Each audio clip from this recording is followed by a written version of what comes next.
Hi, everybody. This is Santariga from the Bronxville Paranormal Society.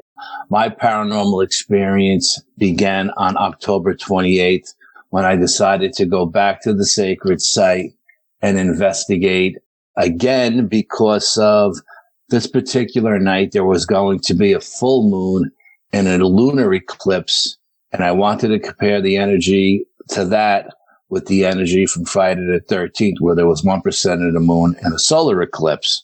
So before I was getting ready to go, got together with a bunch of people who said they wanted to come with me. And of course, as always, one by one, everybody drops off. So I would look like I was just going to go in by myself, which is something I never, rarely, ever do, unless it's maybe during the day, but not at night.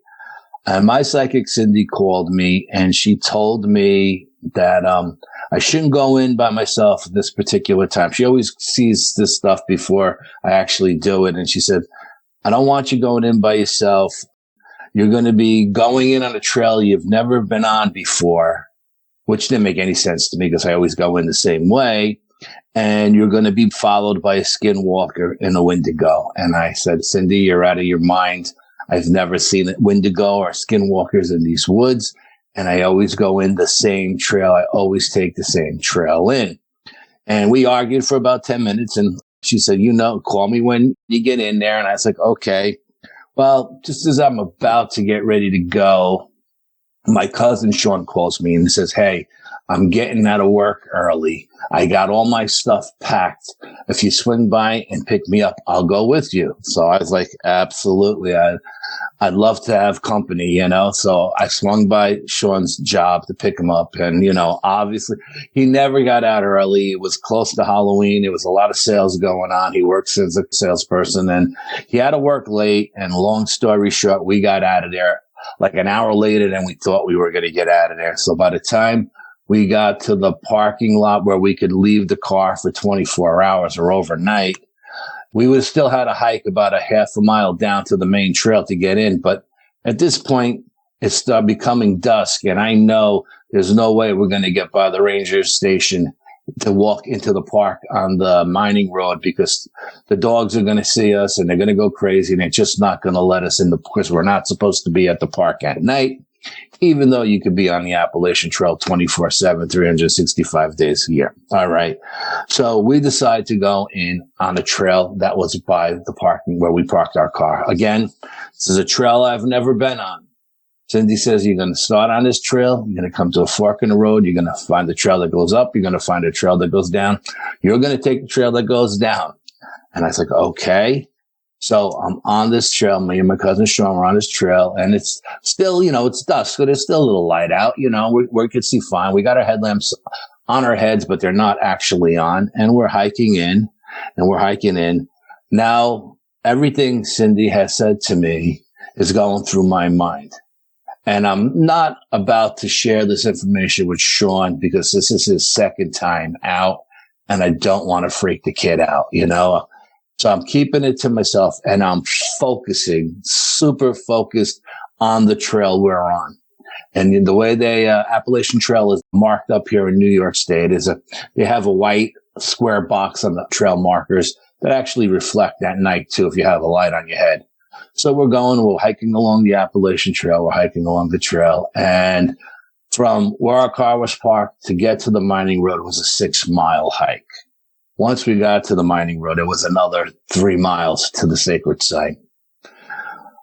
So we're hiking in, and then the lunar eclipse happens, and it gets pitch black. I mean, it gets dark. It gets eerie. And as we're walking, my cousin taps me on the shoulder, and he says, hey, cuz, I got a question for you. I go, what's up? And he says, have you ever heard or seen a Skinwalker on these trails? And I looked at him like I couldn't believe he said that. Of all the things he could have said to me that day, that was like the furthest thing from my mind he would have ever said. And I turned to him and I said, Shawn, don't wish that stuff on us. I said, no, I've never seen anything like that here. I've never even heard of anything like that in the Northeast. I said, but don't wish that stuff on us. And they said, why would you even mention it? And he said, well, just before the lunar eclipse happened, he said, I seen something following us from behind us. There's something following us. And he goes, you didn't hear it? And I was like, no, because I'm focused on staying on trail because of what Cindy said to me. I wasn't even paying attention to anything around me.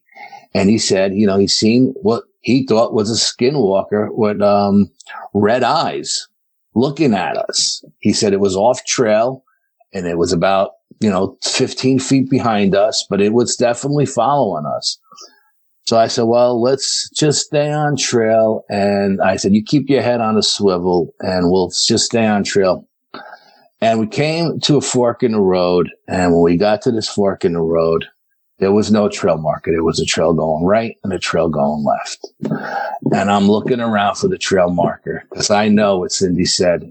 I go off trail, I'm in trouble. And I got my cousin with me, and I don't want to be responsible for getting this kid hurt. And my gut is saying, go left, go left, go left. And then a little voice in the back of my head says, look up. And I look up, and there at the 10-foot level is a broken branch pointing left. And I turn to my cousin Shawn, and I smile, and I go, look up. And he looks up, and he goes, what's that? I go, that's a Sasquatch marker. That's telling us to go left. He goes, oh, wasn't that what your gut said to go left? I said, yeah, my gut said go left too. But I said, that's validating what my gut said. So we go left and we come around a corner, maybe 50, 100 feet away from the fork. And there's a trail marker. So around the trail. So like, hallelujah. So we stay on the trail. We crossed over creeks and bridges that I've never seen before. We hopped over rocks to get across streams. And every time we came to a fork in the road, every time, and it's happened at least 3 different times, there would be no trail marker at the head of that fork. And I would see what my gut said, and my gut would say, okay, go right this time. And then I would look up, and there would be a break pointing right, and we'd go right. And this happened 3 different times, and man, I think I took pictures of the breaks. I'm almost positive I did. So then we're hiking. And again, like I said, this is a 6-mile trail. So we're about halfway to the mining road. We're about 3 miles in now. And the moon has risen. And it's full moon. So we got a lot of ambient light around us. And my cousin taps me on the shoulder and he says, hey, cuz. I go, what's up? He goes, do we have elk in New York? My cousin is from the city. He doesn't know what's up here in the country, what kind of animals are up here. And he says, do we have elk in New York? And I said, no, why? And he said, turn around. And I turn around, and to my right, about 10 feet away from me, about 7 feet tall, is something standing there with this humongous rack on its head. And this creature had green eyes, and every fiber of my being said this was the Wendigo that Cindy was talking about.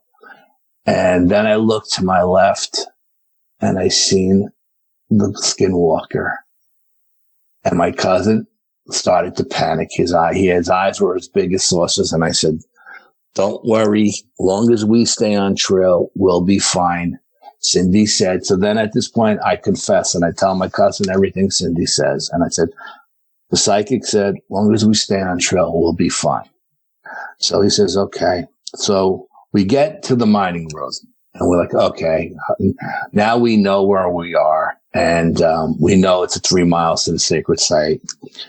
We hike into the sacred site. We sit down. We get there. We sit down. There's a full moon. And I sit Shawn down and I actually tell him everything Cindy said. I said, everything that she said was going to happen happened. And she also said that long as we stay inside the sacred site is bound, because I had been there earlier in October and I had saged it.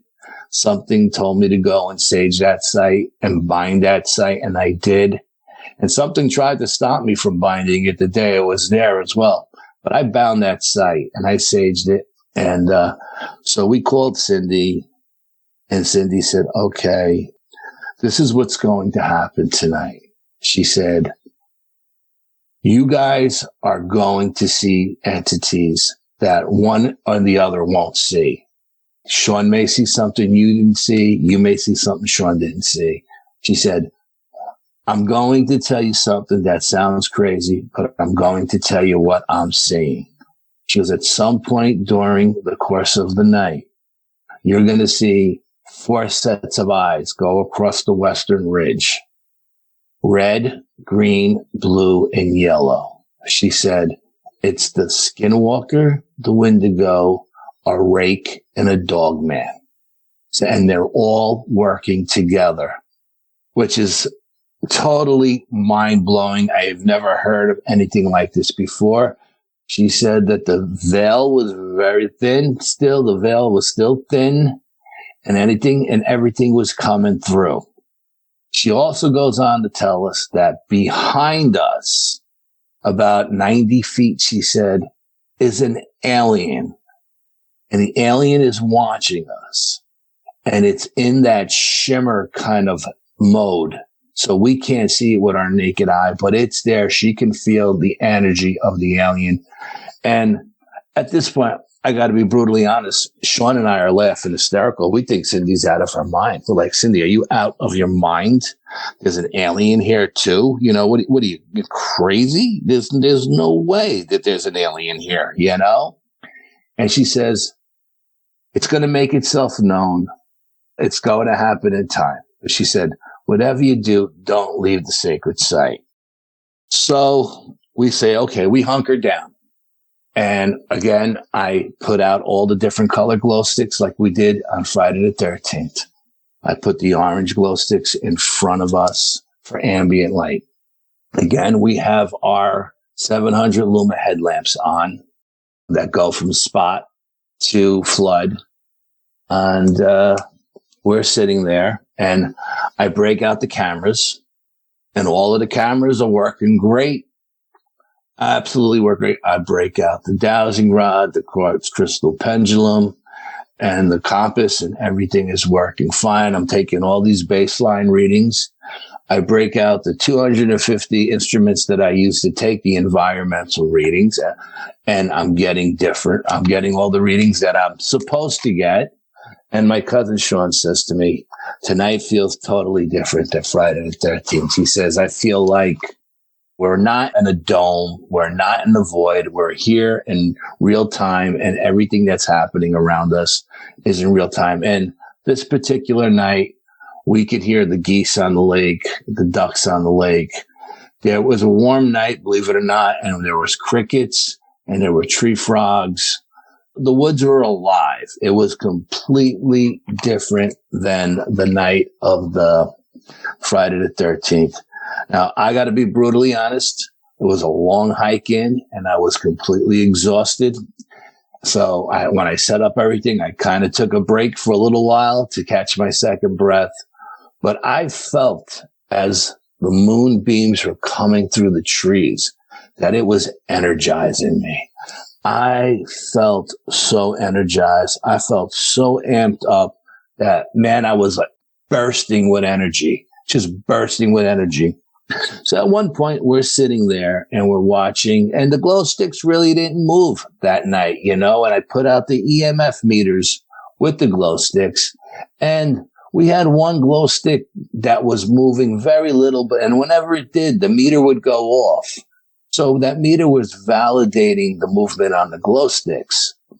And again, I set up the 2 digital voice recorders, one behind us, one at the far end of the sacred site, and both recorders seemed to be working well that night. Broke out the parabolic mic, and again, the ghost train came by, but it only came by once that night. And then I gave Shawn my night vision goggles to use. He had never used them before. This was a new toy I had brought for him, and he was using those so he could see in night vision as well as I could when I was using the IR camera. And at one point during the night, we seen 4 sets of eyes go across the western ridge. And I said to Shawn, I said, listen, I'm going to call out a color of the eyes I see. You take the laser pointer and you point it to where I call that color.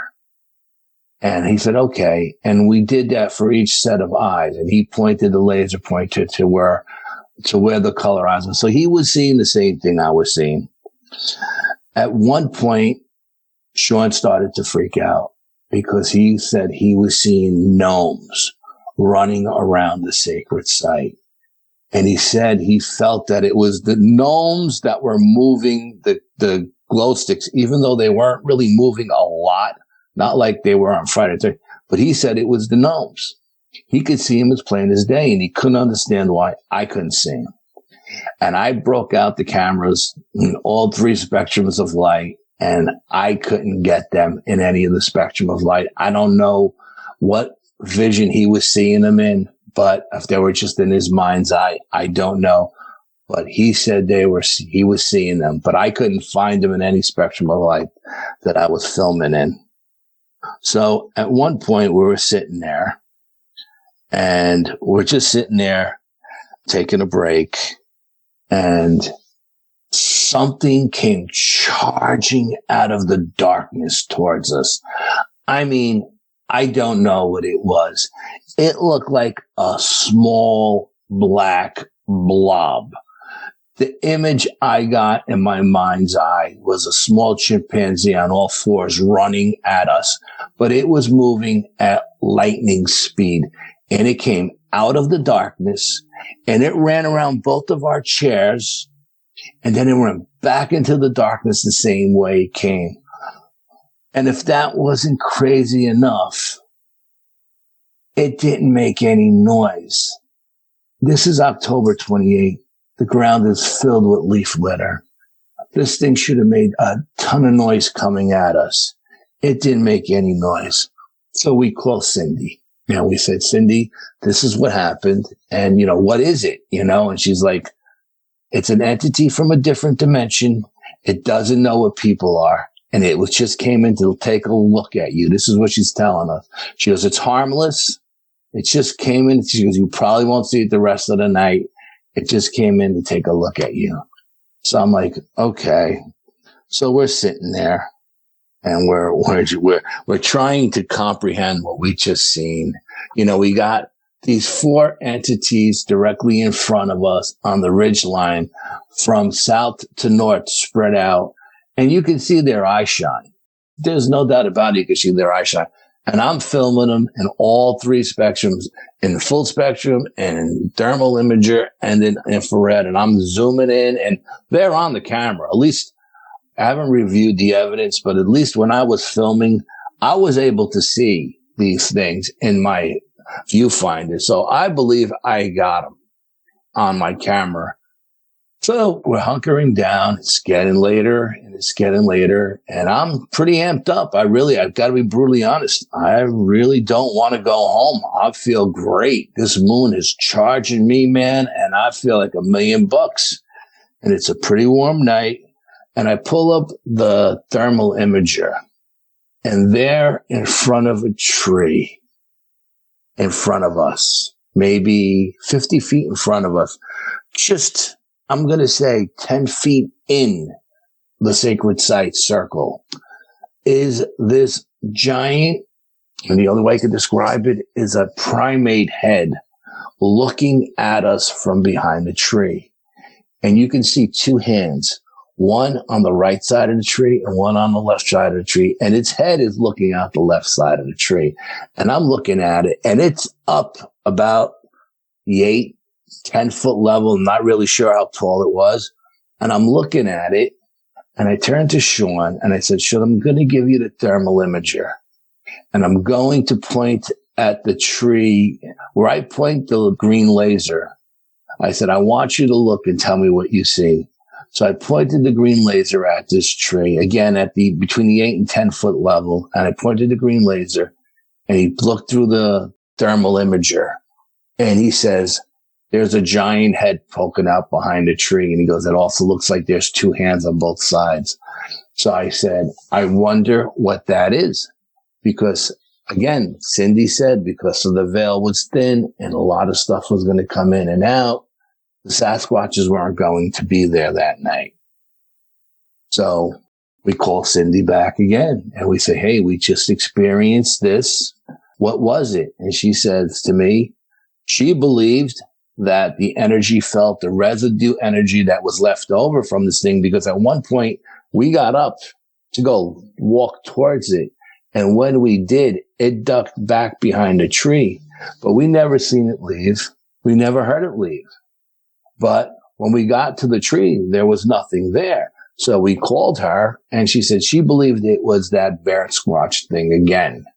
I said, but we didn't see it leave this time. We didn't hear it leave like we did the last time.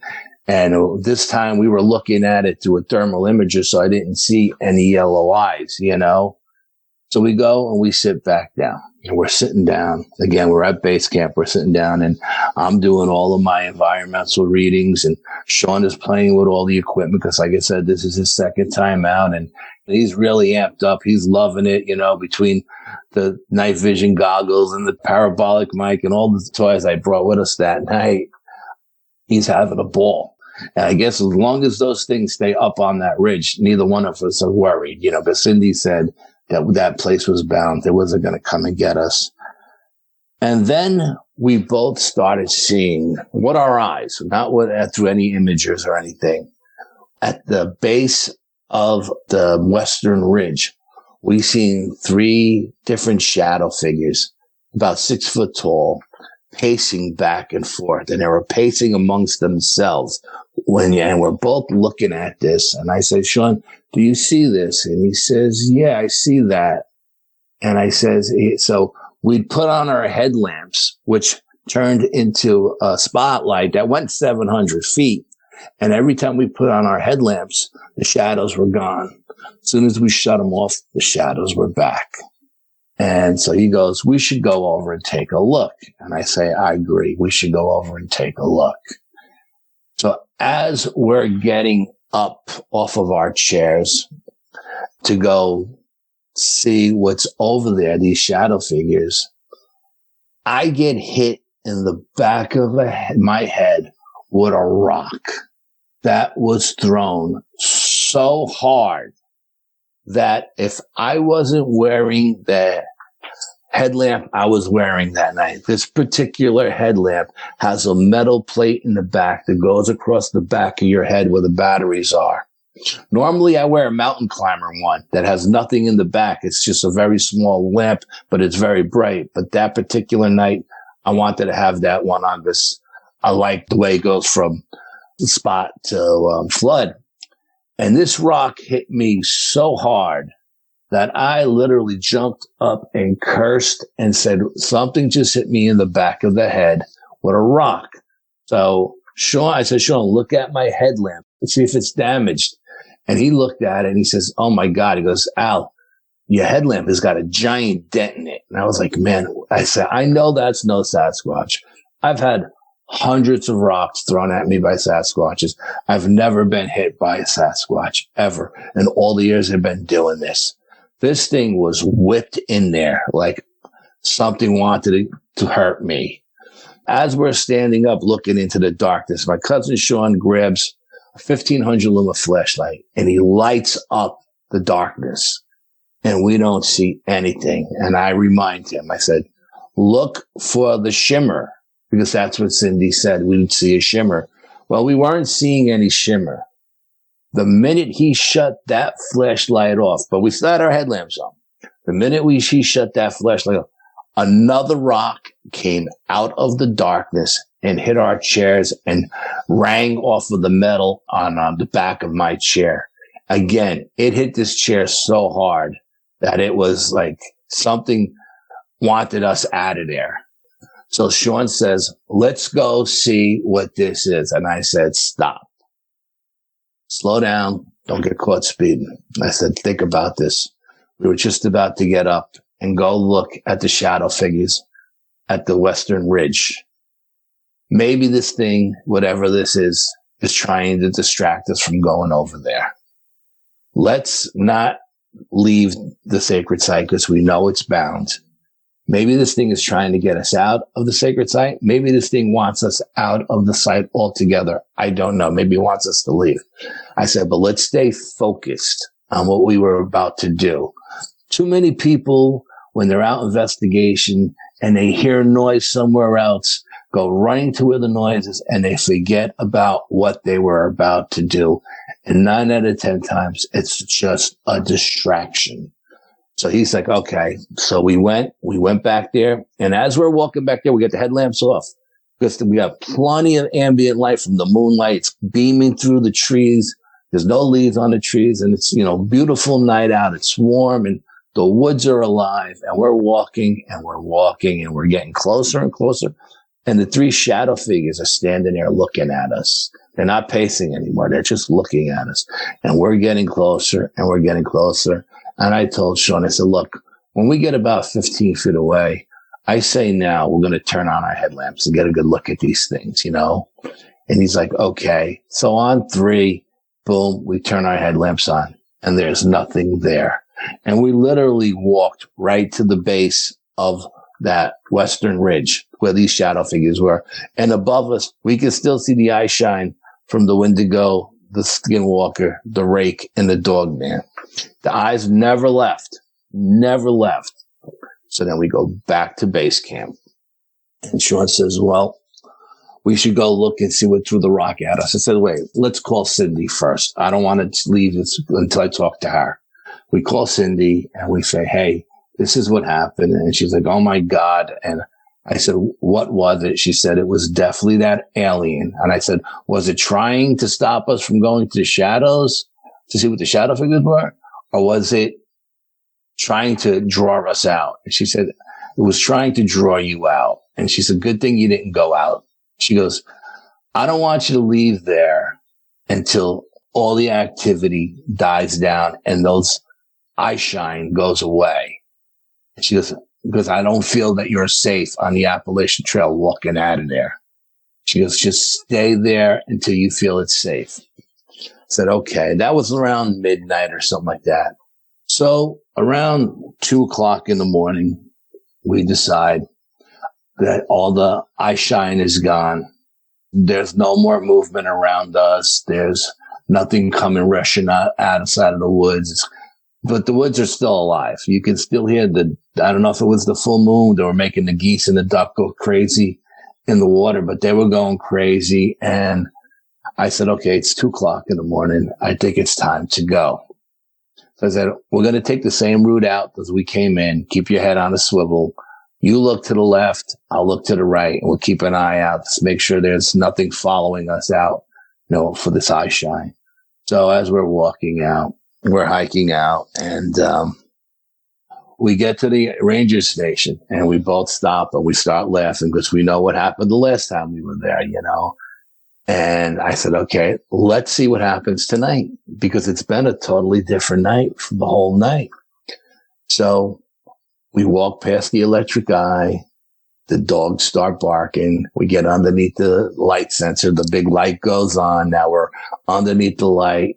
The ranger comes out of the station. He wants to know what we're doing. And I give him some big schmeal. I told him. He comes out to talk to us, literally comes right out, stops us and says, what are you doing? You can't be at the lake at night. And I said, no, we weren't at the lake. We were on the Appalachian Trail. And I gave him this big spiel about how we were there photographing different stages of the moon. And I showed him all the different cameras we had, and he was like, I said, we got turned around on one of the forks in the road and we ended up on the mining road and we're just hiking out our cars up at the trailhead. And he was like, okay, that's fine. You guys can go on your way. And we left and, we get back to the car and we discuss what happened. And it was a crazy night.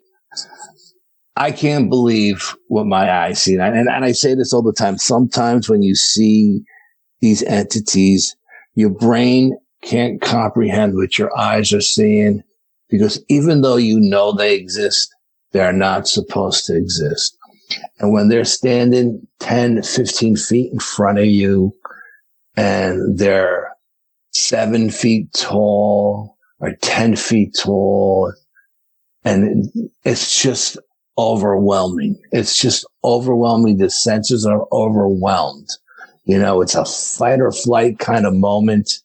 And you really have to stay in control and not panic to survive those kind of moments, And then like the following week, and this is crazy too, the following weekend, I'm sitting in the living room with my wife. It's Saturday night, the following Saturday night. I'm sitting in the living room with my wife. We're watching Oppenheimer, a movie, and we hear a big bang, like a dump truck just went through a concrete building, a brick building.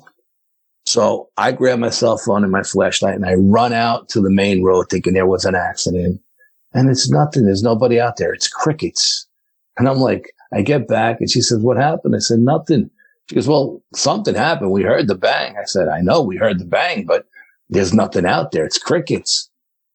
Following morning, Chris Reinhardt calls me up and he says, hey, I was in deep meditation last night and I seen a light explode out of the sacred site and go straight into the sky, like a beam of light.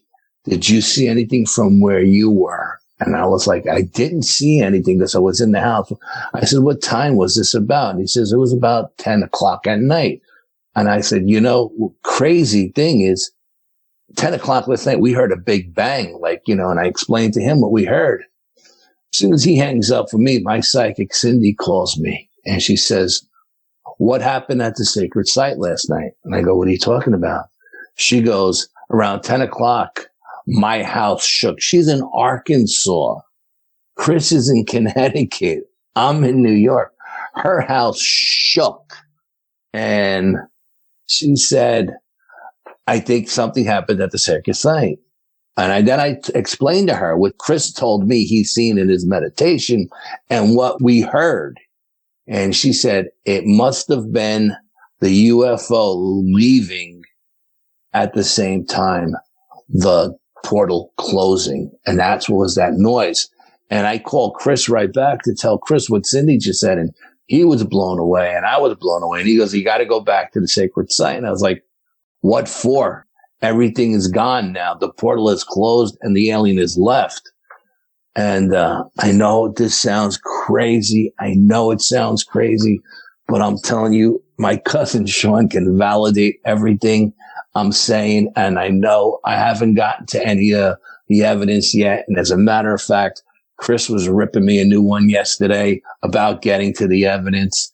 And I'm just horrible at reviewing evidence, but I will get there eventually. And according to Cindy, we did capture a lot of evidence on the cameras and on the audio recorders that night. So I'm very excited to get to it. It's just, there's a lot of stuff going on in my life lately and I haven't had time. And that's my paranormal experience.